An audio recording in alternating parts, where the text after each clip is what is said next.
So right here, the battery, or on the driver's side, where the battery is, there's a compartment here. Just push this tab and pull up, and then take this off. And this is where a lot of the fuses are. The fuse here. So we've got this fuse compartment here. This actually has a guide that tells you what fuses do what, and it tells you, so the front.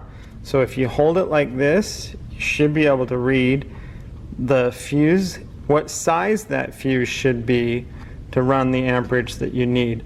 If you go ahead and replace any of these fuses, you would want to be sure that you put the same size back in that is required. If you put less, then it may not, it'll blow faster, and then it won't, the operations won't work.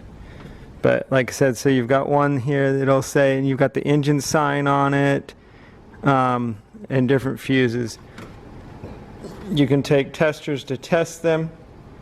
Also, you have right here that is in there a fuse puller, and you can pull the fuse out, and you can physically and see if there is a connection in there. That metal should be a full connection, and then you can just put it back in. Same thing, squeeze on this side, pull over here, and there's a couple fuses and relays in here and their operations. And again, we got some orientation in the middle, or inside the box lid here, to know what they will work for.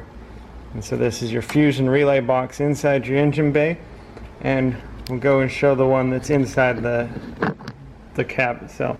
So here inside the cab, just below where you would control your mirrors, you got a little cover here. Just go ahead and remove that cover, and right back there are some more fuses. We also have orientation to what these fuses do on the back of this cover, and generally those are always orientated to the way the cover would have been installed. So when the cover is installed like this, so if it's literally just open like a book, you will have what your orientation is on the back side, as if you held it like this, to be able to see what those fuses go to and what they would do. And there's those fuses.